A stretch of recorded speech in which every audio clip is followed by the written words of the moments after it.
तो दर्शकों को नमस्ते प्रणाम। मैं आपका अपना ठाकुर प्रखर सिंह और रात के 10 बज चुके हैं और कहानी का जो सिलसिला है बदस्तूर जारी है। आज सुबह 9:30 बजे इस देश में बड़ी अफसोसनाक घटना घटी और इस घटना में हमारे देश के एक बहुत बड़े राज्य के उप मुख्यमंत्री का निधन हुआ। पूरे देश में इसके बारे में चर्चाएं होने लगी। साथ ही जो आवाम थी उसके मन में एक डर, एक दहशत, एक सवाल कि क्या सच में प्लेन से यात्रा करना इतना खतरनाक है। क्योंकि कुछ टाइम पहले अहमदाबाद प्लेन क्रैश जो हुआ था उसके बारे में हमने सुना कि भाई साहब प्लेन उड़ा, लेकिन कुछ ही सेकंडों में उस प्लेन में कुछ खराबी हुई। खराबी होने के बाद फिर वो प्लेन क्रैश कर जाता है। शुरुआत में 2, 4, 6 दिन तक, 10 दिन तक इस मामले में बातचीत होती रही, लेकिन फिर धीरे धीरे और भी देश में बड़ी घटनाएं हुई और मीडिया भी एक ही बात को कितने दिन दिखाए और आवाम जो है वो आज तक नहीं जान पाए कि आखिर उस प्लेन में दिक्कत क्या थी। किसी ने पायलट की गलती निकाल दी, किसी ने विभाग की गलती निकाल दी, किसी ने सरकार की गलती निकाल दी, किसी ने किस्मत को दोष दिया। लेकिन एक्चुअल कारण क्या था, आवाम को इसके बारे में जानकारी ही नहीं। ना हम जानते हैं, ना आप जानते हैं। इसी के बाद फिर और 2-3 हादसे हुए। कई ऐसी रिपोर्ट आई जिसमें पता चला कि बस हादसा होते होते टल गया। इसी बीच अभी 2-3 दिन पहले अमेरिका से खबर आई कि वहां भी एक प्लेन क्रैश हो गया। तो लगातार ये जो प्लेन क्रैश हो रहे हैं, और आमतौर पे सबसे सुरक्षित यात्रा अगर मानी जाती है तो प्लेन की ही मानी जाती है, क्योंकि जिस हिसाब से वहाँ पे अनुभवी लोग प्लेन को चलाते हैं, तमाम आकाश में जो रास्ते बने हैं। ट्रेन के बारे में हमने सुना है कि 2 ट्रेन आपस में टकरा गई, लेकिन प्लेन के बारे में आज तक नहीं सुना कि भाई 2 प्लेन भी आपस में कभी टकराए हों। लेकिन अचानक से फिर जब ऐसे हादसे आते हैं तो फिर सवाल निकल के सामने आता है कि आखिर ये हादसे हुए क्यों। और इस बार जो अजित पवार साहब के साथ ये पूरी घटना घटी और उनके साथ बाकी और जो लोग थे जिनके बारे में अभी आपको बताऊंगा, क्या इसमें केवल पायलट की गलती है या फिर प्लेन की कोई गलती है या फिर सिस्टम की, या फिर एक अलग से जो फैक्टर होता है कि जिसकी उम्र हो गई है, जिसका समय पूरा हो गया है, उसका मरना फिक्स है, क्या हम इसको बोल दें। आज इसके बारे में हम डिटेल में जानेंगे। बात पहले अजित पवार साहब की करें तो अजित पवार साहब को किसी नाम, किसी पहचान या फिर किसी इंट्रोडक्शन अगर उनके बारे में मैं दूं तो शायद उनकी तौहीन होगी। क्योंकि उनके बारे में एक बात कही जाती थी कि कोई भी मुख्यमंत्री बने, सरकार किसी की भी हो, कोई भी कितना बड़ा चाणक्य हो राजनीति का, लेकिन महाराष्ट्र के उप मुख्यमंत्री अगर कोई हैं तो वो अजित पवार साहब ही हैं। कभी शिंदे गुट और जो भी देवेंद्र साहब हैं उनके बीच जब तनातनी चल रही थी तो उस दौरान भी कुर्सी पे वो शांति से बैठे थे। उनकी उप मुख्यमंत्री की कुर्सी पे कोई खतरा नहीं था। जो पूरे देश में अपनी घड़ी और अपने चश्मे के लिए जाने जाते थे, और समय ऐसा पलटा कि उनकी आखिरी पहचान उनकी उसी घड़ी और उसी चश्मे से हुई। जिनकी घड़ियों की लोग तारीफें करते थे, अंत में वही घड़ी उनकी आखिरी स्थिति में, मतलब ऐसे हाल में उनकी डेड बॉडी मिली कि पहचान करना ही मुश्किल था, तो उसी घड़ी से पहचान हुआ। लेकिन उस घड़ी ने उनका समय बुरा बताया। तो फिर आखिर हादसा हुआ कैसे।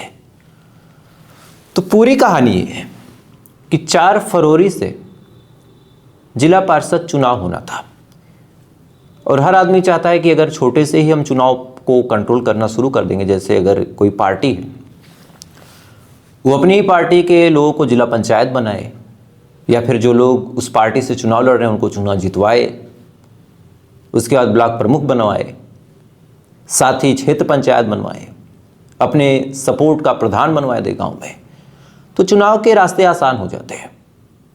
क्योंकि जो छोटे छोटे प्रतिनिधि होते हैं उनके अंडर कम से कम 100-200 वोट होता है। तो ऐसे हाल में अगर वो 100-200 वोट लेके कहीं जाते हैं तो हर गाँव से 200 वोट मिल गया तो चुनाव अब जीत जाएंगे। तो इन तमाम चुनाव पे बड़े बड़े नेताओं की बड़ी नज़र रहती है। तो 4 तारीख से चुनाव था, मतलब उसकी रैली थी और उसी लिए ये जाने वाले थे। आज सुबह 8:30 बजे, 8:10 पे अगर एग्जैक्ट टाइम की बात करें तो ये पहुंच जाते हैं मुंबई के एयरपोर्ट और वहाँ से ये एक प्राइवेट जेट, लेजेट 45, उसमें सवार होते हैं। जब इसमें सवार होते हैं तो अजित पवार साहब थे, इनके साथ इनके बॉडीगार्ड विदीप जाधव, साथ ही जो अटेंडेंट थी, मतलब किसी प्लेन में आप बैठ रहे हैं, प्राइवेट जेट है या फिर कमर्शियल है, जो भी है, वैसे हाल में अगर कैप्टन जहाज उड़ा रहा है तो उसमें जो बैठा है वीआईपी आदमी होगा, पैसे वाला आदमी होगा, तो उसको पानी चाहिए, खाना चाहिए, चाय कॉफ़ी चाहिए, या फिर कोई दिक्कत है, कोई परेशानी है, तो उसके लिए कोई तो चाहिए, तो वो काम अटेंडर का होता है। तो यहाँ पे अटेंडर के तौर पे पिंकी माली तैनात थी। साथ ही इस प्लेन को उड़ा रही थी शांभवी पाठक और सुमित कपूर, और इन दोनों की जो जोड़ी थी ये भी अपने आप में बड़ी अनूठी थी। शांभवी पाठक यंग एकदम 25 साल की। हालांकि इसका मतलब ये नहीं था कि शांभवी पाठक कहीं से भी किसी मामले में कमजोर थे। 16,000 घंटे इन्होंने उड़ान में अपने व्यर्थ किए थे। इसके बाद फिर इनको ये लाइसेंस मिला था। साथ ही सुमित कपूर बेहद अनुभवी, अलग अलग तरीके से ये प्लेन में और उड़ाने की जो प्रक्रिया होती है उसमें ये निपुण थे। ये तमाम लोग प्लेन में सवार होते हैं, यानी टोटल 5 लोग, शांभवी पाठक कैप्टन और कैप्टन सुमित कपूर, साथ ही अजित पवार साहब दादा, इनके बॉडीगार्ड विदित जाधव, उसके बाद अटेंडर पिंकी माली, तो 5 लोग सवार होते हैं। सवार होने के बाद आज 8:10 पे वहाँ से रवाना होते हैं। इसके बाद प्लेन उड़ती है। चाहे अब अजित पवार हों, चाहे बाकी लोग हों, तमाम लोग एकदम रिलैक्स बैठे थे। शांभवी पाठक और सुमित कपूर एक मुस्कान के साथ प्लेन को उड़ा रहे थे। लंबा अनुभव था, छोटा सफ़र था। इनको जाना था बारामती। प्लेन उड़ते उड़ते लगभग 9:30 बजे तक बारामती पहुंच भी जाता है। एयरपोर्ट तक पहुंच गया। उसके बाद रनवे सामने, बस अब प्लेन को लैंड करवाना था। लेकिन इसी दौरान जो शांभवी पाठक थी, जो प्लेन को उड़ा रही थी, उनको रनवे दिखाई नहीं देता। अब चाहे धुंध, चाहे कोहरा, या फिर कुछ भी आप मान लें, इनको प्लेन से रनवे दिखा नहीं। और जब तक रनवे नहीं दिखेगा आप सीधी लाइन में लाइन कर ही नहीं सकते। तो ऐसे हाल में इन्होंने प्लेन को दोबारा ऊपर कर दिया। उसके बाद एक गोल चक्कर और दोबारा लैंड कराने की कोशिश। लेकिन जब दोबारा लैंड करवाने की कोशिश की गई तो प्लेन से बैलेंस खराब हो गया। लेकिन ये सब इतना जल्दी हुआ कि ना ही इन्होंने कोई इमरजेंसी कॉलिंग की, ना ही एक बार भी ये मेडे बोल पाई, ना ही कोई एयर ट्रैफिक कंट्रोल यानी एटीसी को कोई मैसेज, और प्लेन गिर गया। प्लेन गिरा, फौरन ब्लास्ट हुआ। और जैसे ही ब्लास्ट हुआ, चूँकि अब एयरपोर्ट और रनवे के आसपास लोग भी रहते हैं, तमाम लोग वहाँ पे भाग के पहुँचे। और ब्लास्ट इतना तेज़ था कि पहले तो उस प्लेन से लोग दूर भागे, लेकिन इसके बाद फिर उस प्लेन के पास गए।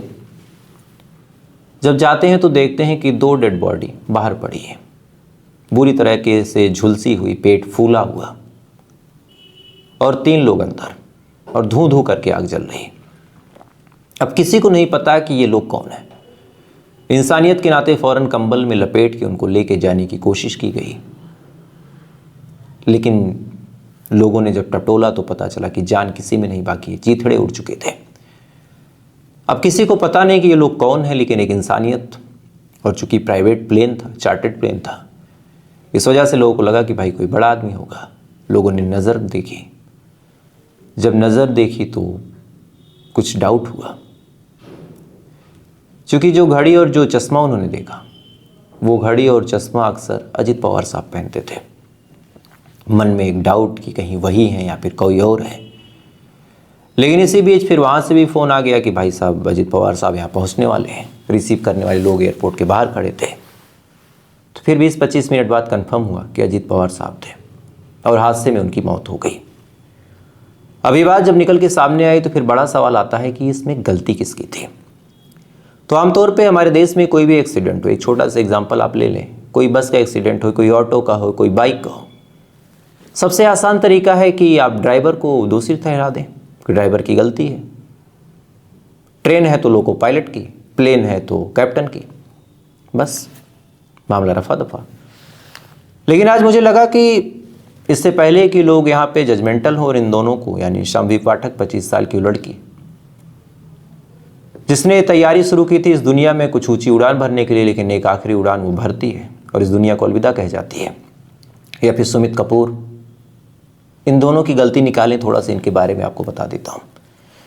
शांभवी पाठक भले ही 25 साल की थी, लेकिन जहाज उड़ाने का जो उनका एक्सपीरियंस था वो 16,000 घंटे का था, 16,000 घंटे का। सुमित कपूर 15,000 घंटे। अब जाहिर सी बात है, शाम्वी पाठक 25 साल की थी, तो इनके ऊपर सवाल ज़्यादा उठेंगे। तो बता दूं कि इन्होंने एरोनॉटिक्स से ही बीएससी की थी, यानी इनका जो ग्रेजुएशन था एरोनॉटिक्स से ही था। इसके बाद फिर इनके दिमाग में आया कि क्यों ना एयरफोर्स की तैयारी की जाए या फिर पायलट बना जाए। अच्छा, इन्होंने जो बीएससी की थी वो भी किसी ऐसी वैसी यूनिवर्सिटी से नहीं, मुंबई यूनिवर्सिटी से की थी, एक मानी जानी रेपुटेड यूनिवर्सिटी से। वहाँ से बीएससी करने के बाद ये निकल जाती हैं न्यूजीलैंड। वहाँ पे तमाम तरीके की ट्रेनिंग लेती हैं, जो भी एक पायलट की भाषा में टेक्निकल शब्द होते हैं, जो जो शब्द आप सोच सकते हैं वो तमाम शब्द, वो तमाम डिग्रियाँ इन्होंने वहाँ से हासिल की। हासिल करने के बाद वहाँ पे भी कई 100 घंटे प्लेन उड़ाती है। प्लेन उड़ाने के बाद फिर ये वापस इंडिया आती है। इंडिया में भी ये लाइसेंस के लिए जब अप्लाई करती हैं तो यहाँ भी इनका बाकायदा टेस्ट होता है, बाकायदा तमाम तरीके की परीक्षाएं होती हैं।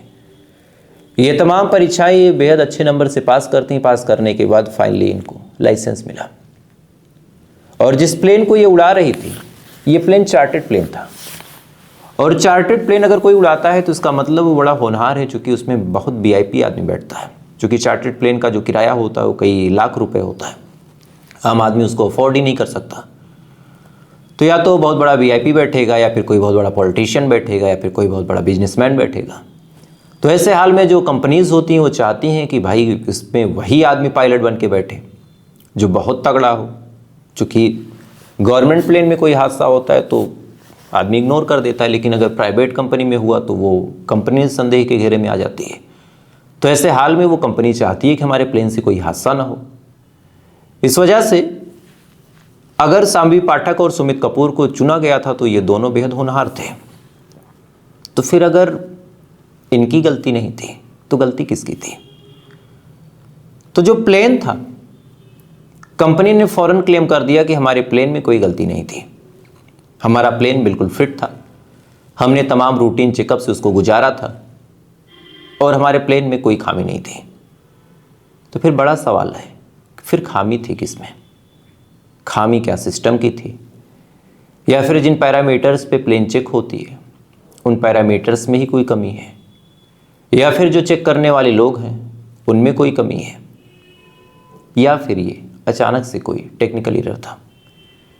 बहरहाल सवाल चाहे जो हो, चाहे वो अहमदाबाद प्लेन क्रैश में मारे गए साधारण लोग, या फिर मुंबई प्लेन हादसे में मारे गए अजित पवार साहब, ज़िंदगी सबकी सेम है।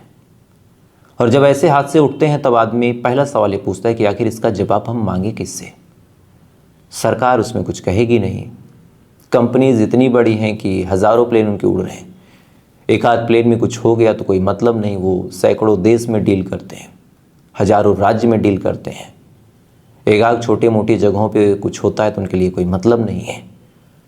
जिसके घर का आदमी चला गया, कुछ दिन वो परेशान होगा, लेकिन जब घेरने के लिए कुछ होगा ही नहीं तो आदमी घेरेगा किस चीज़ को? और ऐसे हाल में फिर डर बैठता है मन में। खैर, तो मुझे लगा कि आज इस कहानी के बारे में आपको डिटेल में समझाया जाए। बाकी जो अजित पवार साहब हैं उनको भी नम्र श्रद्धांजलि। कई सारे लोग रो रहे हैं, कई सारे लोग बिलख रहे हैं। ममता बनर्जी ने तो यहाँ तक कह दिया कि ये जो हादसा है इसकी सुप्रीम कोर्ट लेवल पे जांच होनी चाहिए, चूँकि उनके हिसाब से कई सारे लोग हैं जो बाकी नेताओं को ख़त्म करना चाहते हैं और जान सबकी जा सकती है। इस वजह से जांच हो, पड़ताल हो। बहरहाल उनका कहना भी ठीक है।